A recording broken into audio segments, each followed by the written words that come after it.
When people remember Blockbuster, they often treat it as a punchline, a cautionary tale about arrogance, late fees, and failing to see Netflix coming. But that simplified story misses the deeper truth. Blockbuster's rise and fall, and its strange symbolic return, is not just about technology or timing. It is about how success shapes identity, how business models become belief systems, and how companies confuse protecting revenue with protecting relevance. Blockbuster did not collapse because it was stupid. It collapsed because it was successful in the wrong way for too long. At its peak in the 1990s, Blockbuster was not merely a video rental chain. It was the cultural infrastructure of entertainment. Friday nights revolved around it. Families walked its aisles together. New releases were events, not thumbnails. The blue and yellow sign represented access to stories, communal anticipation, and a ritualized pause at the end of the week. Blockbuster did not just distribute movies. It organized how people discovered and shared them. In a pre-streaming world, that position was enormously powerful. Blockbuster's rise was built on scale and standardization. By consolidating independent video stores into a national chain, it achieved something rare at the time: predictable availability. The same layout, the same rules, the same promise everywhere. Studios benefited from guaranteed shelf space. Customers benefited from familiarity. Blockbuster benefited from volume. This scale allowed it to dominate not only competitors, but also consumer habits. When a company becomes synonymous with an activity, it stops feeling optional. It becomes default. The most misunderstood element of Blockbuster's business was late fees. They were unpopular, but they were not an accident. Late fees were a core profit engine, generating hundreds of millions in revenue. More importantly, they shaped behavior. They nudged customers to return frequently to stay inside the Blockbuster loop. Over time, late fees became invisible internally. They were no longer seen as friction, but as proof of discipline. This is where the danger began. When a company normalizes customer pain as operational success, it starts defending the symptom rather than questioning the cause. Technology did not initially threaten Blockbuster. DVDs improved margins. Data systems improved inventory management. The company experimented with mail rentals and digital ideas.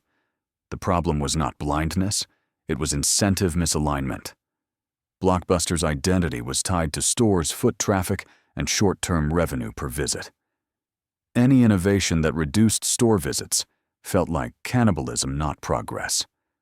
Netflix's mail order model, later its streaming model, did not just offer convenience, it removed anxiety.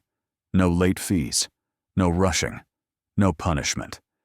Netflix reframed entertainment as permission rather than obligation. Blockbuster saw Netflix. It even had chances to acquire it. But to fully embrace Netflix's model would have required Blockbuster to admit that its most profitable feature was also its most fragile one. That is a psychologically brutal realization for any organization. Instead of asking, "What do customers hate?" Blockbuster asked, "How do we protect what works?" In stable environments, that question is reasonable. In shifting environments, it is fatal. As consumer behavior changed, Blockbuster responded tactically rather than philosophically. Late fees were reduced, then eliminated, but too late. Store layouts were tweaked, marketing shifted, but the core experience still required physical presence, limited inventory, and time pressure. Netflix, by contrast, removed all three. Blockbuster was fighting a war of optimization, while Netflix was changing the battlefield. The fall was swift once it began. Stores closed. Debt mounted. The brand that once represented abundance now symbolized inconvenience. What made the collapse so striking was not just financial failure, but cultural reversal. Blockbuster went from being part of family memory to a meme representing obsolescence. This kind of fall is especially painful because it suggests not just a bad decision, but a failure to listen. And yet Blockbuster did not disappear entirely. One store remains. Nostalgia revived the brand symbolically. Merchandise, documentaries, and social media turned Blockbuster into a story rather than a service. This rise again is not commercial in the traditional sense, but cultural. Blockbuster became a reminder of something lost. Shared rituals, physical discovery, the friction that made choice feel meaningful.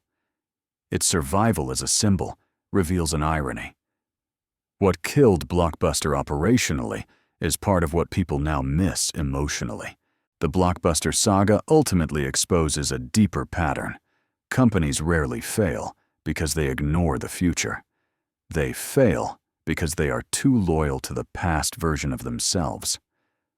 Blockbuster optimized for a world where control, scarcity, and penalties made sense.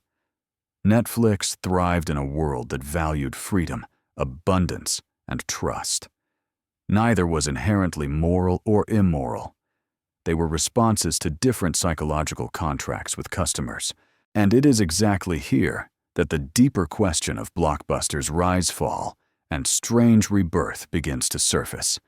Because once a company becomes a cultural habit, rather than just a service, its collapse forces us to ask whether progress always improves experience or whether something essential is lost when convenience removes friction ritual and shared anticipation. And that unresolved tension is the unfinished thought we must now carry forward into the next part, where Blockbuster's legacy is examined. Not as a failure of vision, but as a lesson about identity. Incentives, and what innovation quietly takes away, even as it gives. And when this unresolved tension is carried forward, the story of Blockbuster stops being about corporate incompetence and becomes a mirror held up to progress itself, because innovation rarely asks what it removes, only what it improves. Blockbuster's failure was not simply that it lost to Netflix, but that it represented a form of friction that once served a social purpose. The aisles, the limited copies, the waiting, even the mild anxiety of late fees all created structure. They turned entertainment into a shared ritual rather than a private stream. When that structure vanished, something else quietly disappeared with it. Blockbuster forced choice. You could not scroll endlessly. You walked the aisles, negotiated with family members, settled for what was available. Scarcity made decisions feel consequential. A movie night was not background noise. It was an event. Netflix replaced this with abundance and control, which felt liberating and still does. But abundance also diluted commitment. When everything is available, nothing demands your full attention. Blockbuster's inconvenience created focus. Netflix's convenience created volume. Neither is inherently better, but they shape behavior in profoundly different ways. This is why Blockbuster's cultural rise again matters. The last remaining store, the documentaries, the ironic merchandise, are not about wanting Blockbuster back as a business. They are about mourning a rhythm of life that disappeared faster than we noticed. Blockbuster is remembered, not because it was efficient, but because it was social. It anchored time. It gave Friday night a beginning and an end. Its collapse reminds us that progress often trades communal experiences for individualized ones, and while the trade is usually rational, it is not neutral.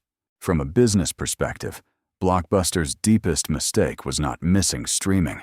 It was confusing revenue with value. Late fees were profitable, but they were also signals of customer resentment. Store traffic was measurable, but it was not the same as loyalty. Blockbuster optimized metrics that made sense inside its existing model, while Netflix optimized for emotional relief. Netflix asked, "What frustrates people?" Blockbuster asked, What sustains margins over time? Those questions produced incompatible futures. The lesson here is uncomfortable for successful organizations. What makes you money today may be what makes you fragile tomorrow. Incentives shape identity, and identity resists change. Blockbuster did not lack data or intelligence. It lacked the willingness to betray its own past success.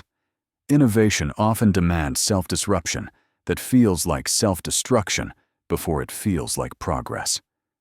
Most companies cannot survive that psychological leap, yet the story does not end in condemnation. Blockbuster's afterlife as a cultural symbol suggests that value is not always captured by markets. The company failed operationally, but it succeeded emotionally in a way that outlived its balance sheet. That is a strange kind of legacy. It reminds us that not all losses are errors, and not all gains are improvements. Some experiences are incompatible with efficiency, and once removed, they can only be remembered, not replicated.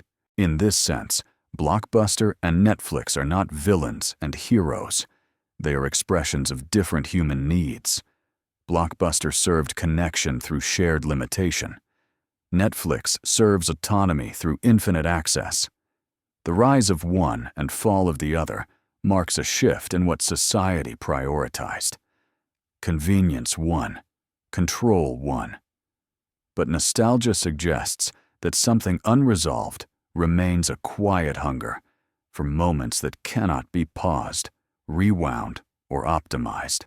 And this is the final lesson of Blockbuster's rise, fall, and symbolic return. Disruption always changes behavior, but it also changes meaning.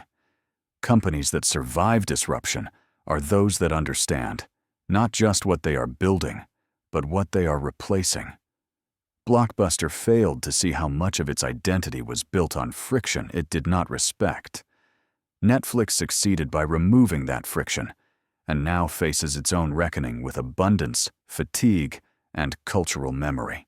Blockbuster's story endures because it asks a question that every innovator, investor, and consumer must eventually face when progress makes life easier.